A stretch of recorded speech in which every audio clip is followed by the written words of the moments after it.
नमस्कार प्यारे श्रोतागण। आज हम हरिशंकर परसाई का एक निबंध प्रेमचंद्र के फटे जूते आपके समक्ष प्रस्तुत करने वाले हैं।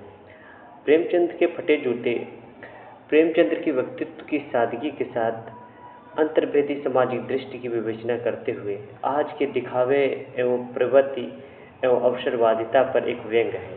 तो आइए शुरू करते हैं हम हरिशंकर परसाई द्वारा लिखित प्रेमचंद्र के फटे जूते। प्रेमचंद्र का एक चित्र मेरे सामने है। पत्नी के साथ फोटो खिंचा रहे हैं। सिर पर किसी मोटे कपड़े की टोपी, कुर्ता और धोती पहने हैं। कनपटी चिपकी है। गालों की हड्डियां उभार आई हैं, पर घनी मूछें चेहरे पर भरा भरा बतलाती हैं। पाँव में कैनवस के जूते हैं, जिनके बंद बेतरतीब बंधे हुए हैं। लापरवाही से उपयोग करने पर बंद के सिरों पर लोहे की पतरी निकल जाती है और छेदों में बंद डालने में परेशानी होती है। तब बंद कैसे भी कस लिए जाते हैं। दाहिने पांव का जूता तो ठीक है, मगर बाएं जूते में बड़ा छेद हो गया है, जिससे अंगुली बाहर निकल आई है। मेरी दृष्टि इस जूते पर अटक गई। सोचता हूँ, फोटो खिंचाने की अगर यह पोशाक है तो पहनने की कैसी होगी। नहीं, इस आदमी की अलग अलग पोशाकें नहीं होंगी। इसमें पोशाकें बदलने का गुण नहीं है, या जैसा है वैसे ही फोटो खिंचाने चला आया है। मैं चेहरे की तरफ देखता हूँ। क्या तुम्हें मालूम है मेरे साहित्यिक पुरखे कि तुम्हारा जूता फट गया है और उंगली बाहर दिख रही है? क्या तुम्हें इसका जरा भी एहसास नहीं है? जरा लज्जा, संकोच, कुछ भी तुम्हारे चेहरे पर झेप तक नहीं है? क्या तुम इतना भी नहीं जानते थे कि धोती को अगर थोड़ा नीचे कर लेते तो उंगली ढक सकती थी? मगर फिर भी तुम्हारे चेहरे पर बड़ी बेपरवाही, बड़ा विश्वास। फोटोग्राफर ने जब कहा रेडी प्लीज कहा होगा, तब परंपरा के अनुसार तुमने मुस्कान लाने की कोशिश की होगी। दर्द के गहरे कुएं के तल में कहीं पड़ी मुस्कान को धीरे धीरे खींचकर ऊपर निकाल रहे होगे कि बीच में ही क्लिक करके फोटोग्राफर ने थैंक यू कह दिया होगा। विचित्र है यह अधूरी मुस्कान। यह मुस्कान नहीं, इसमें उपहास है, व्यंग है।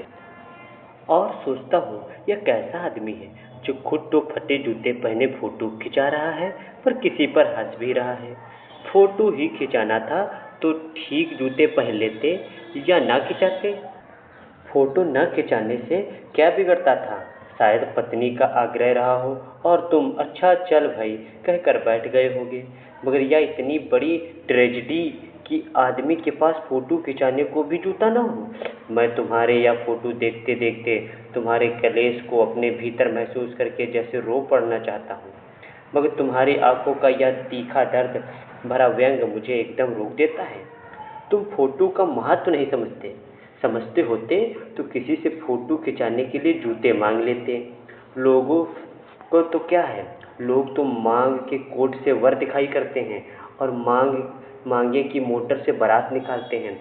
फोटो खिंचाने के लिए तो बीवी तक मांग ली जाती है, तुमसे जूते नहीं मांगे गए? तुम फोटो का महत्व नहीं जानते। लोग तो इत्र इतनी चुपड़ कर फोटो खिंचाते हैं जिससे फोटो में भी खुशबू आ जाए। गंदे से गंदे आदमी की फोटो भी खुशबू देती है और तुम जूते ना खरीद पाए। टोपी 8 आने में मिल जाती है और जूते उस जमाने में भी 5 रुपए से कम में क्या मिलते होंगे। जूता हमेशा टोपी से कीमती रहा है। अब तो जूते की कीमत और भी बढ़ गई है और एक जूते पर 25 टोपियां कहो तो निछावर हो जाएं। तुम भी जूते और टोपी के अनुपातिक मूल्य के मारे हुए थे।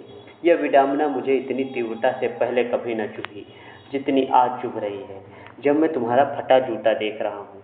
तुम महान कथाकार, उपन्यास सम्राट, युग प्रवर्तक, जाने क्या क्या कहलाते थे, मगर फोटो में भी तुम्हारा जूता फटा हुआ है।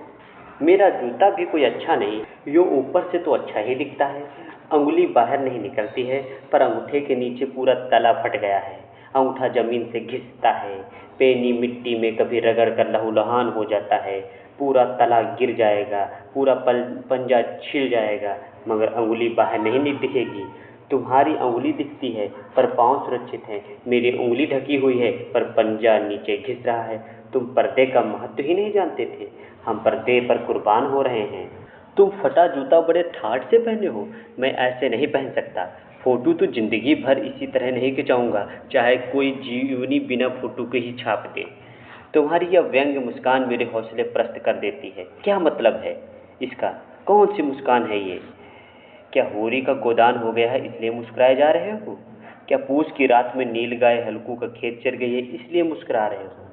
क्या सुजान भगत का लड़का मर गया है क्योंकि डॉक्टर क्लब छोड़कर नहीं आ सका इसलिए मुस्कुरा रहे हो? नहीं, मुझे लगता है माधव औरत के कफन के चंदे की शराब पी गया है। वही वाली मुस्कान मुझे जान पड़ती है। मैं तुम्हारा जूता फिर देखता हूँ, कैसे फट गया? या यह जूता मेरे जनता के लेखक क्या बहुत चक्कर कहीं काटते थे? क्या कोई बनिया के तगादे से बचने के लिए मीलों 2 मील चलकर लगाकर घर लौटा करते थे? चक्कर लगाने से जूता फटता नहीं, घिस जाता है। कुंभन दास का जूता भी फतेहपुर सिकरी जाने आने में घिस गया था। उसे बड़ा पछतावा हुआ। उसने कहा, आवत जात पनहिया घिस गई, बिसरे गयो हरि नाम।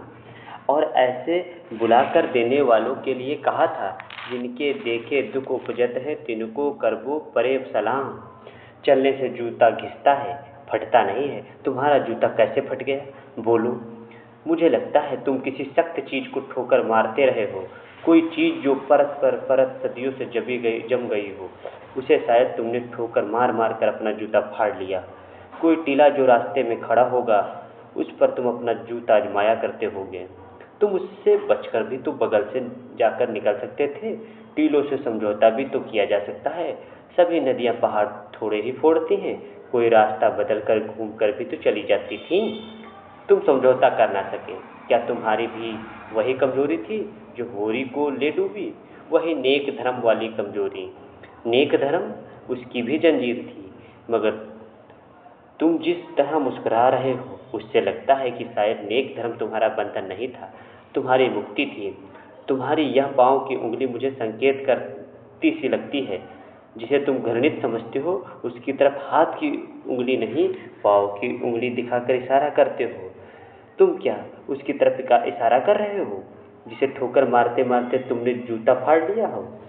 मैं समझता हूँ, तुम्हारी उंगली का इशारा भी समझता हूँ, और यह व्यंग भरी मुस्कान भी तुम्हारी समझता हूँ।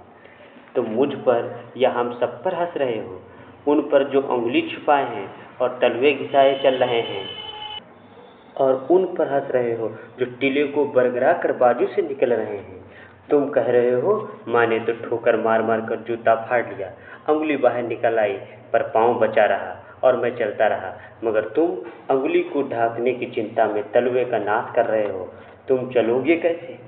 मैं समझता हूँ, मैं तुम्हारे फटे जूते की बात समझता हूँ, अंगुली का इशारा समझता हूँ, तुम्हारी व्यंग्य मुस्कान भी समझता हूँ।